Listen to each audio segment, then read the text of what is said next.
On a à nos côtés une jeune femme souriante et positive, c'est Maya de la Star Academy. Bonjour Maya. Bonjour.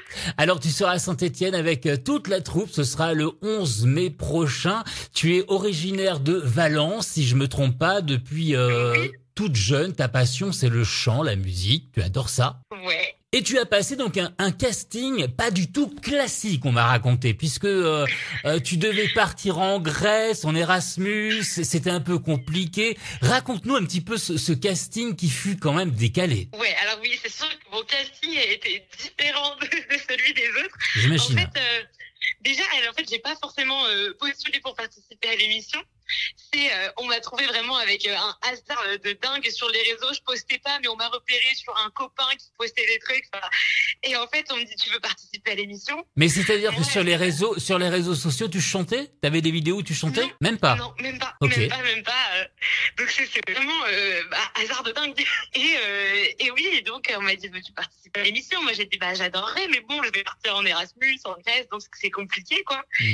Et j'ai envoyé 2-3 vidéos en distance, quoi. Et puis je me suis retrouvée à passer seulement en fait le dernier casting où on était déjà plus que 30 sélectionnés. Et voilà, quoi, c'est ouf. Alors comment ça se passe dans la tête de la jeune femme que tu es quand tu apprends que ça y est, tu es sélectionnée, tu rentres dans la promotion 2024-2025 de la Starac, que tu rentres dans le château? Qu'est-ce qui se passe dans la tête et dans le cœur? Je me dis que je vis un rêve éveillé. Je pense que déjà j'ai du mal à y croire. J'ai du mal à y croire. Je me dis non mais tu vas vraiment faire ça. Et puis en plus moi j'avais prévu de faire mes études. J'avais trouvé une alternance. Donc je me dis oh là là, je vais aller mon alternance. Je vais vivre un rêve. Et puis on se dit on me donne la chance de pouvoir vivre de ce que j'aime aussi parce que quand on aime chanter c'est compliqué de se faire une place dans ce milieu et faire une émission comme celle-ci ça aide beaucoup. Donc il n'y a pas eu d'hésitation? Non, zéro hésitation. Zéro. Zéro moment. Ah non. Et comment ont réagi tes parents quand tu leur annonces que tu vas faire partie de la troupe de la Star Academy et que tu abandonnes tes études? Mes parents, ils m'ont beaucoup soutenu. Tant mieux. Ils m'ont beaucoup soutenu. Ils me disent, mais après, ils connaissaient pas forcément la Star Academy. Mais pour autant, ils m'ont dit, écoute, c'est tes rêves, fonce, vas-y, on est derrière toi, quoi. Et je reprends mes études l'année prochaine aussi. Ah, bah quand même. Ils sont contents aussi. Bon, tu vas essayer de faire les deux, la chanson et tes études. Faut pas abandonner non plus. Exactement. Voilà, exactement. Ah ouais, je veux finir mon école de commerce. Ouais. Je comprends. Quelle est ta masterclass préférée au château? Ah, moi j'ai beaucoup aimé celle de Julien Doré parce que donc Julien Doré est arrivé et nous a dit oui, écoutez, je sais pas, moi je sens, il est déjà passé nous voir un petit peu. Il a dit je sens que je sais pas, vous êtes un peu stressé. Moi, ce que je vous propose de faire, c'est de chanter Allez crocro, les crocodiles. Et chacun son tour, on est allé chanter les crocodiles avec Julien Doré.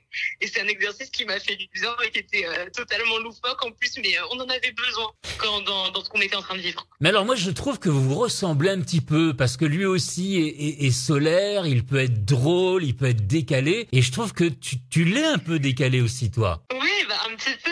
Ouais, parce que j'ai pas envie de l'être parce que le monde qui nous entoure, il est souvent lourd. Et moi, j'ai envie de garder cette part de légèreté, de prendre tout à la légère, de rire de tout avant d'être obligé d'en pleurer, quoi, finalement. Ah bah, t'as bien raison, ne change pas, c'est la meilleure des solutions.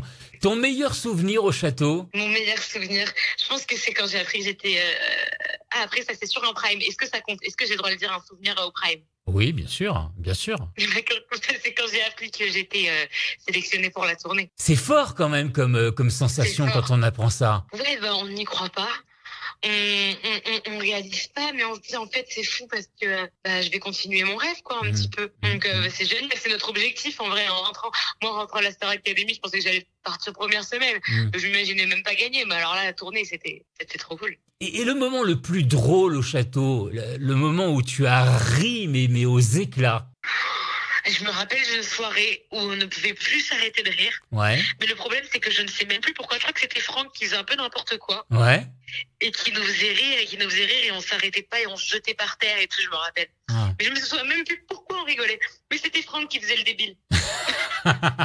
Et ton plus grand souvenir de cette expérience? Alors, Il y a eu le château, il y a eu la sortie. Maintenant, il y a la tournée qui se prépare. Ça aussi, ça va être très, très, très fort pour toi. La tournée, c'est une expérience exceptionnelle. C'est fou. Et puis, je pense que c'est d'autant plus impressionnant pour nous et on s'en rend d'autant plus compte que chacun d'entre nous, il y a 8 mois de ça, on s'y attendait pas, quoi. On pouvait absolument pas s'y préparer. Vous étiez comme tout le monde, comme monsieur et madame tout le monde? C'est vraiment la soudaineté de ce qui nous arrive qui est hallucinante à vivre, quoi. Lorsqu'on te voit devant la caméra, moi j'ai regardé un petit peu sur YouTube aussi quelques interviews. Tu es toujours souriante, solaire, de bonne humeur. Comment tu l'expliques? Est-ce que c'est un personnage? Est-ce que tu surjoues un petit peu ou c'est vraiment toi? Non, je pense que mais on me le demande souvent. Et même c'est Ulysse qui me demande tout le temps, mais Maya, mais comment est-ce que tu fais? Oui, comment est-ce que tu fais? C'est quoi ta recette? Mais je pense que, en fait, on dit souvent que parfois, les gens qui sont hyper heureux, c'est qu'ils cachent quelque chose au fond d'eux, de la tristesse. Mais je pense vraiment que juste, j'ai beaucoup de chance. Je pense que j'ai beaucoup de chance parce que je suis super bien entourée, parce que je suis née dans une famille qui m'a toujours soutenue, parce que, en fait, je suis juste trop heureuse d'être en vie. Et t'as toujours été comme ça, même petite, à l'école, par exemple? Ouais. Oui, je pense que ça fait partie de moi. Alors, j'ai vu que ton papa est venu parler sur un Prime. Comment tu as réagi sur son discours, sur ce qu'il a dit? J'imagine que tu as été très ému. Oui. Parce que tu ne savais pas. Surprise. C'est ça, c'était une surprise. Quand on est dans ce genre d'émission, on est coupé de tout contact extérieur. C'est la plus belle des surprises qu'on puisse nous faire que de revoir les gens qu'on aime. Et oui, donc je vois mon père et les mots qu'ils m'ont dit m'ont beaucoup touchée. Après, je me rappelle aussi que Nikos avait vraiment envie qu'il se taise assez vite. Et ça, c'était très drôle. Mais ça m'a fait du bien de revoir mon père. Puis surtout qu'on est très proches, il me soutient beaucoup Bien sûr. dans ce que je fais. Alors moi, j'ai eu l'occasion de faire des interviews, de rencontrer pas mal de chanteurs, de chanteuses. Ce qui ressort dans leur discours, c'est un métier où il faut être émotif, mais dans les deux sens, avec de la joie et de la tristesse. C'est ça ce métier aussi. Bien sûr, parce que je trouve que, moi, dans la musique, c'est ce qui est beau, c'est de savoir faire ressentir tout le spectre des émotions humaines. Et c'est pas parce que je souris tout le temps que je suis pas capable de ressentir la tristesse. Bien au contraire, je ris autant que je pleure. Donc oui, je pleure beaucoup, je ris beaucoup et je ris plus que je ne pleure. Tu es cash, tu es naturel. Ouais, c'est ça. À quel registre musical tu t'identifies? Par exemple, avec Blonde, on est parti sur un peu reprendre la bossa nova un peu pop. Parce que moi, en fait, dans mes références, dans ce que j'écoute beaucoup, c'est des chansons plutôt en vrai des années 70, 80. J'adore Henri Salvador, j'adore le jazz. Donc ce serait plus quelque chose qui reprend les styles de musique un peu à l'ancienne entre guillemets, en les remettant un peu au goût du jour. J'ai appris que tu étais en train d'écrire des textes en ce moment. Oui, j'aborde plein de sujets. Je suis souvent en studio. J'essaye de justement développer un peu mon univers musical et de faire plein de chansons pour ensuite sélectionner celles que je préfère. Voilà. Et quels sont les artistes avec qui tu aimerais collaborer dans le futur? J'adorerais collaborer avec Ben Mazué, avec Grand Corps Malade, avec qui j'ai chanté aussi. Oui. C'est des artistes dont l'écriture me touche. La tournée débute le 26 avril. Le 26 avril, tu seras à Douai et tu seras chez nous à Saint-Étienne le 11 mai au Zénith de Saint-Étienne. Un Zénith, c'est entre 6000 et 7500 places. Est-ce que tu appréhendes, parce que c'est la première fois que tu vas faire des salles aussi grandes?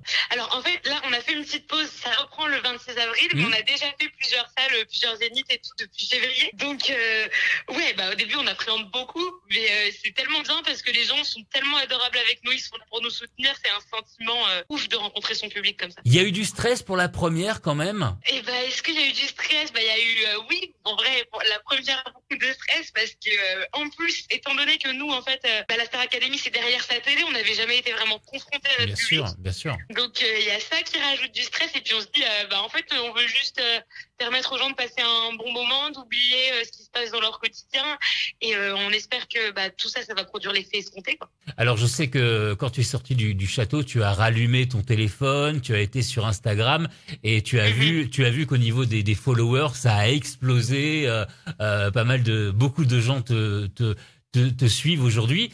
Pour finir, quel message laisserais-tu à tes fans qui t'ont soutenu depuis le début en fait? Je leur dirais simplement merci. Merci d'avoir cru en moi et j'espère que vous continuerez de croire en moi, même quand je sortirai mes projets perso. Et ouais, juste plein de gratitude. Bon, et alors les projets perso là, qu'est-ce que tu as envie de faire? Il y a un album peut-être qui est en préparation ou c'est beaucoup trop tôt pour y penser? Pour l'instant, on pense plus en single et l'album, on verra si Ou un EP en fonction dans de un comment premier ça temps. se passe, quoi. Ouais, voilà, un EP. Un Voilà, EP. en tout cas. Ok. Ouais. Bon, très bien. Merci Maya. Merci à toi. J'ai passé un très très bon moment avec toi. Et tout pareil. Et puis rendez-vous donc le 11 mai au Zénith de Saint-Étienne. Il faut savoir que le Zénith de Saint-Étienne, c'est 7500 places. Donc, il y aura 7500 fans qui seront là pour vous applaudir et crier, on vous aime. C'est génial, j'ai trop hâte. Merci Maya. Merci beaucoup, bonne journée. Au revoir. Bonne journée.